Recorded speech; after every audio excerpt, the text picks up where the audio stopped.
friends, welcome back. This is Vensika. In the last video, we have seen how to write unit test cases for a public method. Now, in this video, we'll see how to write unit test case for the public method by only covering the code which is present inside the public method. So here we are not going to touch any of the private methods and not going to execute any of the code which is present in the private methods. So many of us are having this question whether we can mock a private method. The answer is definitely no. Using xunit, you cannot mock a private method.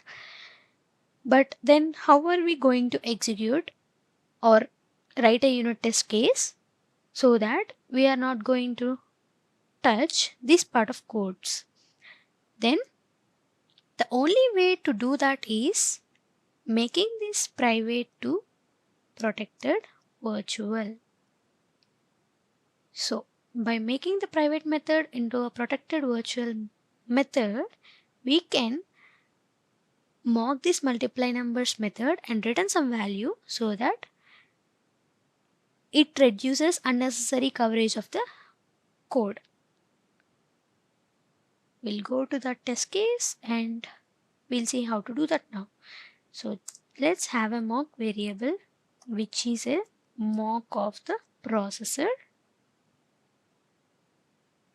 and this processor is having this processor mock object. Now I'm using this mock and giving the protected method setup. The return type is double for multiply numbers,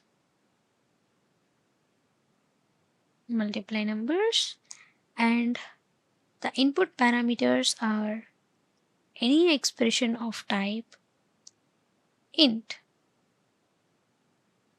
comma. Since I'm having two input parameters, I'm giving 2. Make sure you are using it expression while you are mocking the protected methods. So now I'm expecting this to return the value 2 as the multiplication of 1 and 2 is 2. Now we'll have another variable result. Use this mock object to call calculator with the input parameters. Now validate this result with some value that is 2, comma, result. So I want the test case to be passed.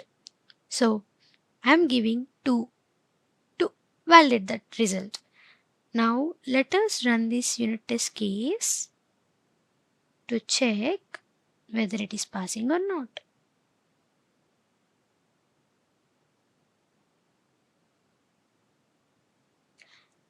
We can clearly see that this test case is clearly passed, which is displayed through green symbol.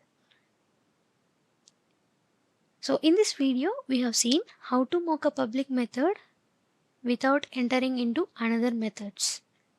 In the next video, we'll look into how to mock a private method or how to write unit test cases for a private method. Thank you. Thanks for watching.